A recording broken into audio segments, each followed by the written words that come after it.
Assalamualaikum warahmatullahi wabarakatuh. Perkenalkan, nama saya David Zarul Atsani. Di sini saya akan menganalisis tentang Big Data dan AI sebagai support untuk bisnis saya sendiri. Sebelumnya, bisnis saya bernamakan Korndokti, yang dimana di ini tuh diambil dari huruf depan nama saya.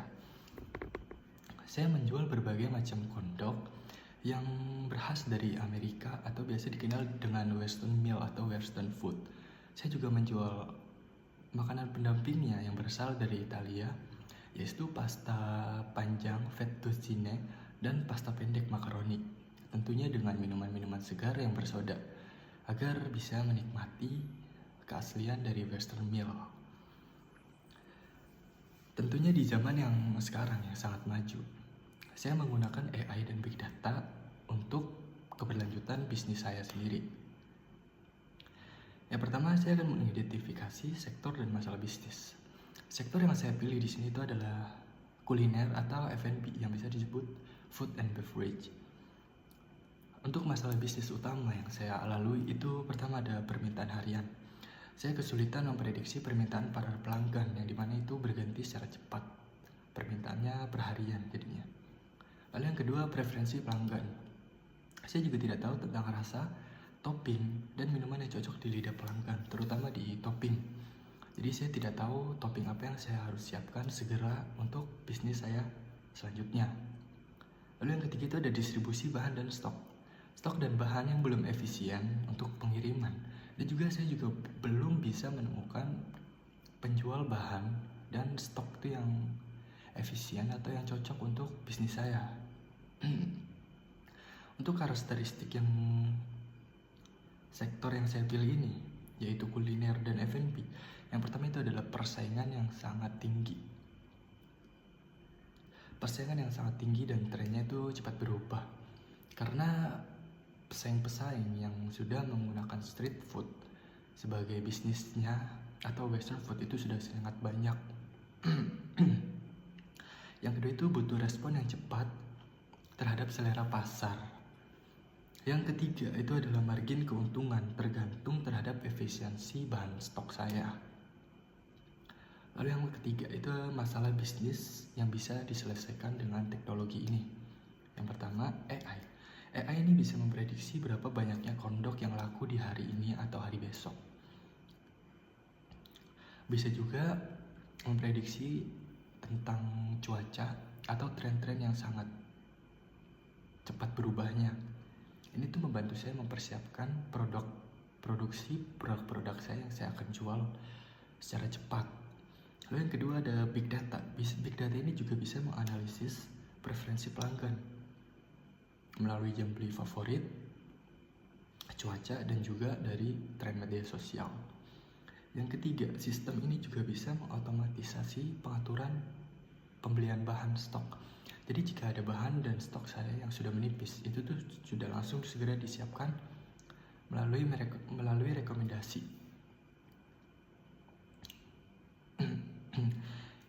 Yang selanjutnya itu adalah peluang.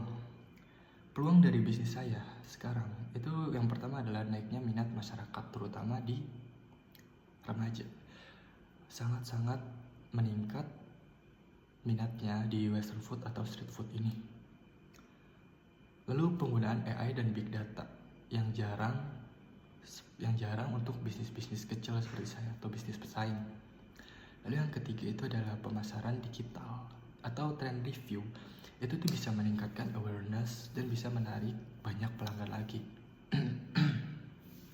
Untuk tantangan yang saya miliki, yang pertama itu adalah biaya awal implementasi itu yang sangat tinggi sekali.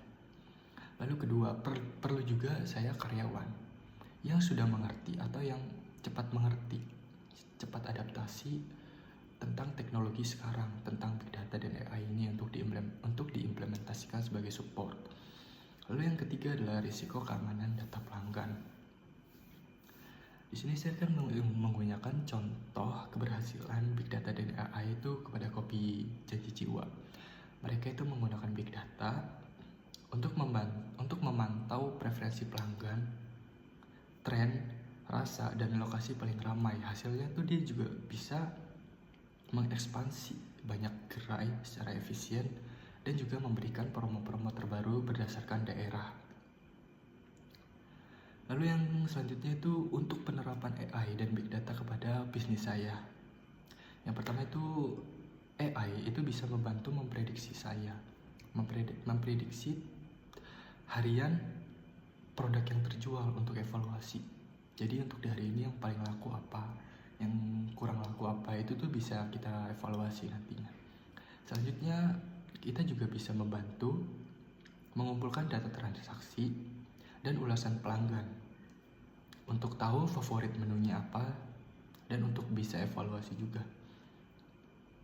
Lalu juga bisa membantu mengotomatisasi pengaturan stok dan bahan berdasarkan prediksi penjualan. Contoh misal di weekend penjualan kondok saya meningkat, itu tuh bisa AI bisa membantu merekomendasikan pembelian bahan-bahan dan stok.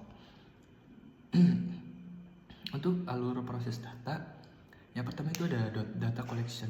Kita mengumpulkan data transaksi penjualan, rating pelanggan, data cuaca, dan tren media sosial. Selanjutnya itu bisa kita simpan melalui cloud storage, dan kita menggunakan Apache Spark untuk analisis data-data tersebut. Lalu kita memakai TenorFlow untuk memprediksi permintaan di hari ini, di hari itu, atau memprediksi permintaan pelanggan. Ya, selanjutnya itu kita bisa memvisualisasi, menampilkan hasil untuk evaluasi. Untuk alat-alat yang digunakan, yang pertama itu saya menggunakan Google Cloud Platform. Ini tuh bisa menyimpan dan mengkomputasi data. Lalu ada Apache Spark, bisa memproses data besar secara cepat. Lalu ada TensorFlow. Ini tuh framework AI yang bisa memprediksi permintaan secara cepat juga. Dan yang terakhir itu ada Power BI untuk menampilkan data visualisasi yang gunanya tuh untuk kita mengetahui hasil-hasilnya dan kita bisa evaluasi. Selanjutnya ada model komputatif computing. AI ini yang saya pakai bisa memproses data pelanggan dan penjualan untuk memberikan rekomendasi kepada saya secara otomatis.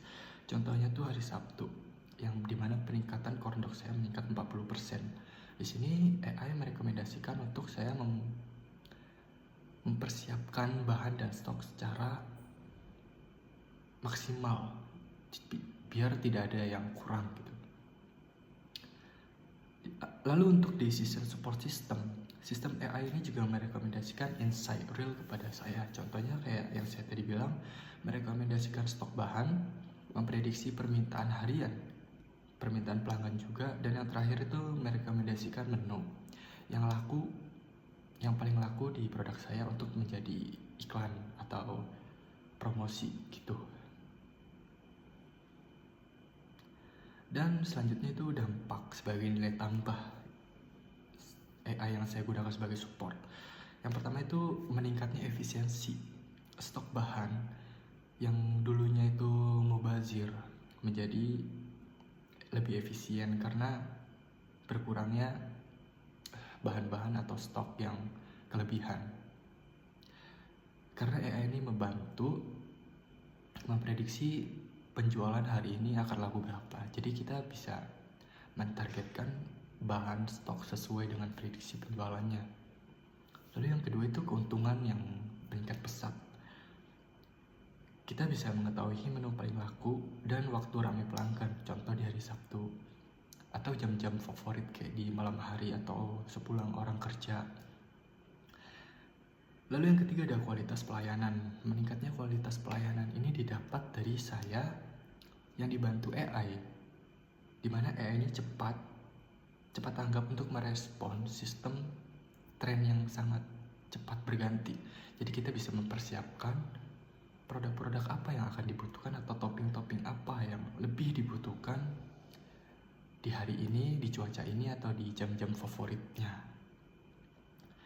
Nah, untuk potensi peningkatan itu tuh meningkatnya efisiensi operasional, meningkatnya itu sebesar 20-30%. Lalu yang kedua itu ada inovasi produk.